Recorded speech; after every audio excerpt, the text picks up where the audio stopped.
I was positively affected by the hidden curriculum in primary school. I had a somewhat abnormal childcare experience where from the age of 6 months old, I went to a lady's house who lived across the road from what ended up being my primary school. I would go before and after school as well as on school holidays, and before I even started primary school, I'd go every day that my parents worked. She would only look after around 5 or 6 kids at a time, but had around 20 kids altogether, so it was a very small, safe environment. Due to this experience, when I went to primary school, the transition was really easy for me, as things such as sitting quietly, using manners, how to behave in the classroom, as well as socialising with peers and teachers, which were in the hidden curriculum within my primary school, were really easy as these concepts and behaviours I already knew because of the lady who looked after me. I was in year 5 when my father came out that he was gay.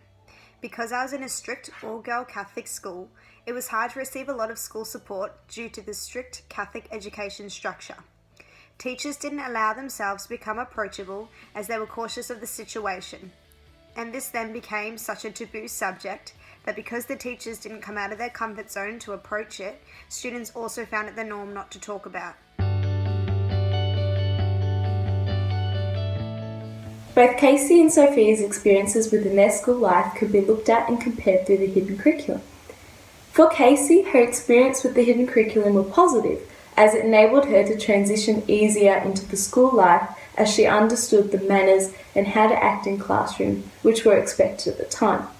When you compare Casey with the other people who did not understand this, she was already a level above them. Casey was furthermore likely to ask for help from teachers as she was encouraged by her good behaviour. On the other hand, however, Sophia's experiences were quite negative and it led her to be quite withdrawn from the school life. She was therefore less likely to ask for help as her teachers did not help her with this situation.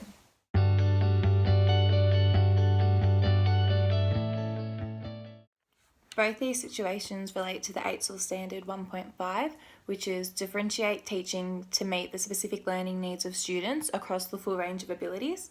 So with Sophia's situation, the teachers did not address this standard as they did not differentiate their teaching curriculum with the students' need and just went with the norm.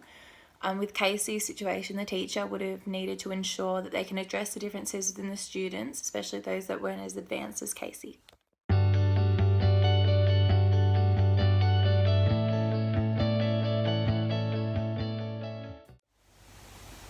In grade 3, I was bullied by a girl in grade 4 as we shared the same composite class. Referring to the choice theory, she used power over in order to control and manipulate people into becoming one of her minions.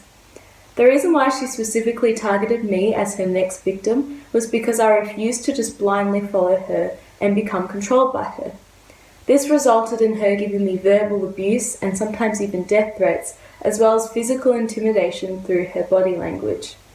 Ultimately, however, I had power with others, such as my mum, parents and friends, that ultimately enabled me to overcome my bully. I witnessed power being used negatively against a student due to in school my best friend experienced power used over her by her parents and teachers. She was a very bright student starting from prep, and so she received scholarships on the agreement that she would stay with the school to ensure that the year 12 mark by the end of the time she graduated would stay very high. She was also the only student in the school that could play the harp, so they used this in every assembly and concert and ensemble all the way through to year 12. She received a high amount of pressure to do well in school.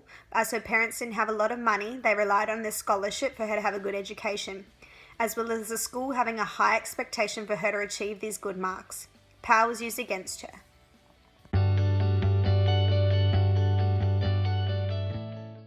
Both situations involved the student having an older and superior influence that showed power against them. The contrasting difference was that Tess's situation involved a peer, which allowed her to overcome this issue and find power within herself with the help of her parents and teachers, versus Sophia's situation where the power was misused by her parents and she didn't have the same resources and ways of overcoming this.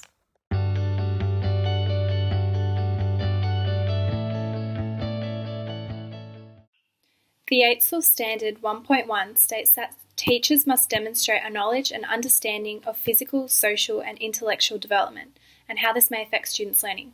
In Tess's case, the teacher displayed this understanding as they identified her bully's low social development and inability to appropriately socialise with other students. They therefore put things in place to help Tess avoid this girl. Whereas for Sophia, the teachers and parents may have negatively affected her friends' emotional development as they placed a lot of pressure on her to do well at school, therefore not meeting the AITSL 1.1 standard. I went to a Catholic primary school, so as U-levels we would participate in different excursions, retreats, school masses and class time activities that would all involve religion. Being Catholic myself, I really enjoyed these activities. However, there was a small population in my school that weren't Catholic, including my best friend, and these students were not able to participate in religious activities. This caused a noticeable divide between the Catholic and non-Catholic students, and those who weren't Catholic didn't have the same opportunities that I did. I went to a school in an area that was high to middle class, where everyone drove fancy cars, had parents who were university educated, were from a white colonial Australian background, and had supportive and stable family units. This made it easy for me to relate to others and make friends, as I had a similar cultural capital, as we had things in common.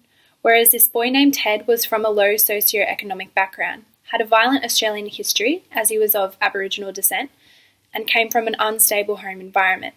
Because of his low social capital, this made it hard for him to relate to other students and make friends. It often left him on the outer. To sum up both Ash and Allie's experience with cultural capital, it is evident that the students that did not fit in with the school norms became left out in some way. In Ash's experience, capital was more about the economic materialistic objects each person had within the school, where in Allie's experience it was focused around cultural capital where beliefs created the status within the school.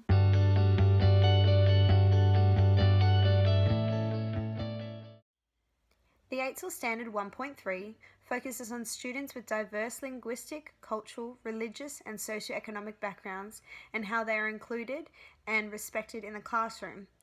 Allie's experiences revealed how teachers did not recognise this AITSL standard as they are more accepting of the Catholic background, and those that were not Catholic were excluded from a lot of activities. Ash's experiences reveal how students were not accepting of a cultural background and perhaps reveals the lack of knowledge from the teacher to the students surrounding this topic.